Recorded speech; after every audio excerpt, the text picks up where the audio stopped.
How are you going? I'm very well. How are you this lovely morning? I'm well, thanks. That's good. Thanks for giving us some time this morning. I really appreciate it. No problem.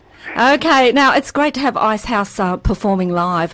Why did you decide to get back on the road, Iva? Look, we'd had a very a long break, 17 years in fact, which is a fair old time, but I'd been really distracted by a whole lot of projects that kind of bumped into each other. I guess one led to another, and it led to another, and it led to another over that period of time.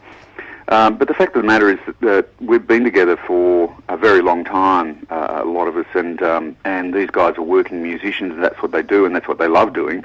They're constantly playing in other units and other bands, and I spoke to my sax player last weekend, and he said, I've got 6 gigs this weekend, which was extraordinary. Yeah. But I guess the core of what they love doing is playing together, and of course it's been such a very long time that we got back together, believe it or not.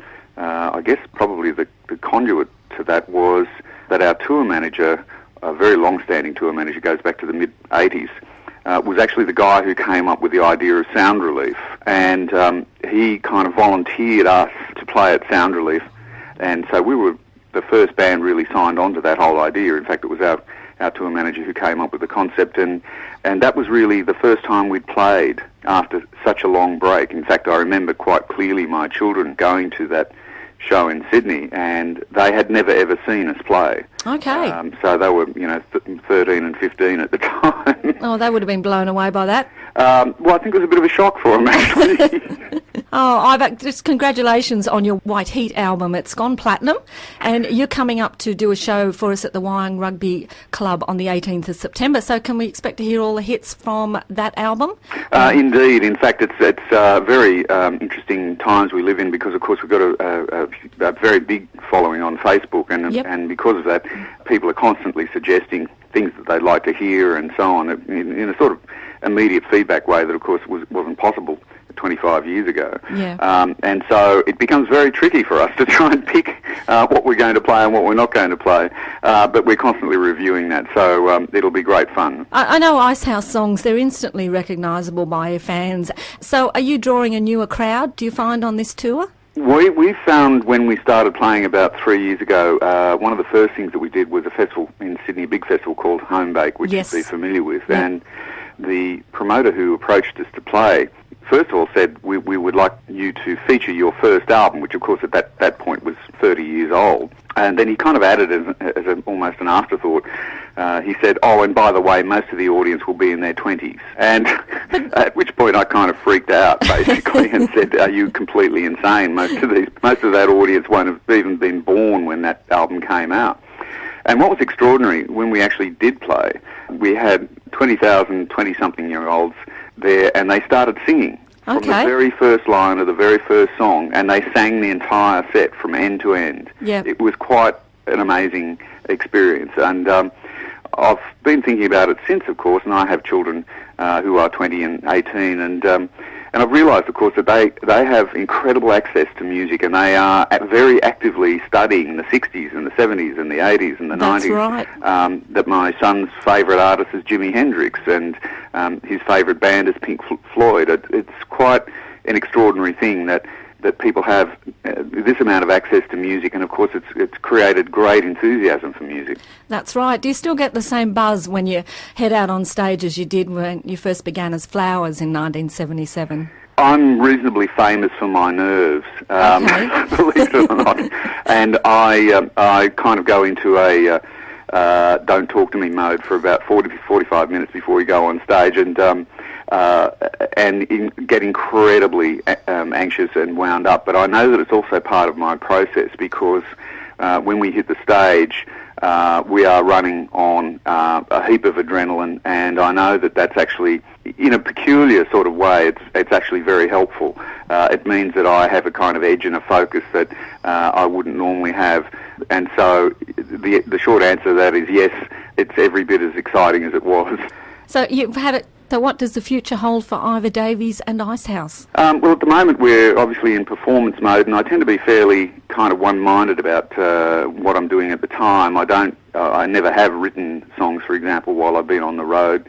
performing is a very particular thing for me, and I put all of my focus into it. We'll be doing that certainly through September, and then we have a bit of a break, and we're playing again in January and February. Do you have a favourite song that you always like to perform?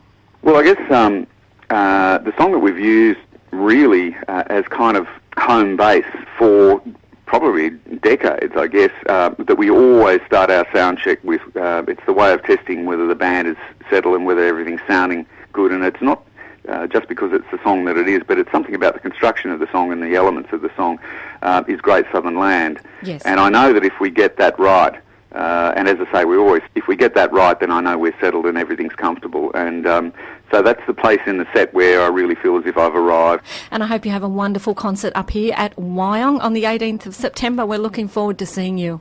It's a pleasure. Thank you for having me. Thank you so much. Now, I know you recently got together to perform Icehouse Classics to a reggae beat with the Dub House concert. How did that concert come about? Well, I had a mad idea. It was actually based on an experience that I had in the very early 80s. We were in Europe. We had a number one song in Europe at the time, and so we were doing an incredible amount of performing. But as well as that, my days were filled with press and radio and television interviews, television performances. It was an incredibly high pressure situation to be in. And we happened to be playing at a German festival. It was in the middle of summer. There were 20,000 people there. I was standing on the side of the stage with my bass player, and we were watching Peter Tosh. Now, Peter Tosh had a very big band. Of course, he was the co-founder of Bob Marley's Wailers. Yes. Very, very famous reggae band. And I was watching the guy up the back.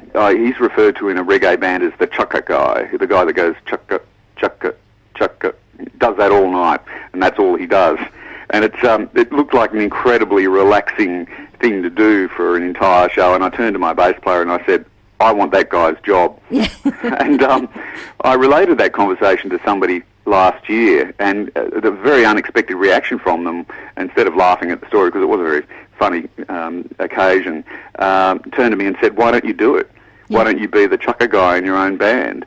And that really gave us the idea, and I spoke to the guys in the band about it, and they were incredibly enthusiastic. In fact, Glenn, our keyboard sax player from Melbourne, said, I've got a couple of mates, why don't we expand the band, we'll have a brass section. And I really handed the whole thing over to the band, and they reinvented our entire set as reggae songs, and we did two tiny little shows, one in Melbourne and one in Sydney, which we recorded, and renamed ourselves for the night Dub House, and we did basically our entire set, but as a reggae band, and it was great fun. It was extraordinarily amusing evening. Yep. You've recorded a great cover of Walk on the Wild Side for the Dub House concert. Was Lou Reed a big influence on your music? Lou Reed was a big influence, and in fact I had an extraordinary exchange with Lou Reed. In 1995 I wrote a ballet for the Sydney Dance Company, and it was based, it was called Berlin, and it was based, I guess, probably on 7 cover versions which I had recorded, and the ultimate, the last song of the evening was a Velvet Underground song written by Lou Reed called All Tomorrow's Parties. And when I constructed the ballet, I had no idea at that time, until the very last minute, that we actually had to get permission to use those songs, not from the agents or representatives of the original songwriters, but directly from the songwriters. And so, in turn, I had to get permission from David Bowie, I had to get permission from Brian Ferry of Roxy Music, I had to get permission from Andy Partridge of XTC, but we couldn't get any kind of answer out of Lou Reed at all. It was actually breaking my heart, because it was, the climax of the ballet.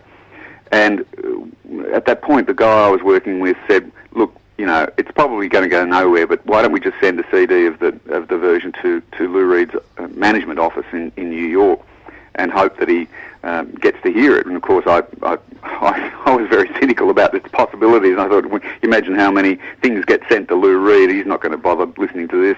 And overnight, I got a fax back from Lou Reed's office, which was extraordinarily complimentary. It came from Lou Reed himself, and I have it framed in my house. So, of course, Lou Reed's got a very special place in my life for that generosity. Oh, absolutely. And also the Dub House concert, it's also a family affair with your son Evan performing with you. Yes, it was quite funny, because we knew that the Dub House, there was a good likelihood that we would never do it again, and so the one Sydney show that we were doing in a tiny little club in town, I wanted my children to come along and see it. But unfortunately, of course, at that point my son was was under 18, and of course it was a licensed club, and there was no way that he was going to get into the club. However, I said to the manager, well, can he come in if he's in the band? And and the club manager said, oh yeah, as long as he's under close supervision and whatever. So I said to Evan, come in after school, and this was on a Friday afternoon. You won't be using any of your own equipment. You won't get a sound check, and you won't get a rehearsal. Here's a CD of one of the songs. Go off and learn it. And by the way, you're playing lead guitar. And in fact, he did all that homework by himself and got on stage absolutely cold. And of course, he is actually featured on that recording because, of course, it was the Sydney show that we recorded. So, yes, there he is in the band. Yep, and he does a great job. He's a wonderful guitarist. In fact, he's doing his HSC this year, but he does have plans to go off and study music on a tertiary level. So he's very much looking forward to that. He's a very enthusiastic musician. Now, you covered most of Icehouse's hits during that Dub House concert. So which song do you think responded the best to the reggae treatment? It's a tricky one, and somebody asked me that the other day. The kind of stylistically, that's a very broad range of things that we covered in those songs, and some of them are almost Caribbean, really. They're perhaps less reggae than they are Islander. But we have actually retained a couple of those versions which we play in our live set, just because they're such interesting reinterpretations of those songs. Now, I'm not going to give away which ones they are because that'll be a surprise on the night, but we've kept a couple of those. Oh, that's great. I look forward to hearing them.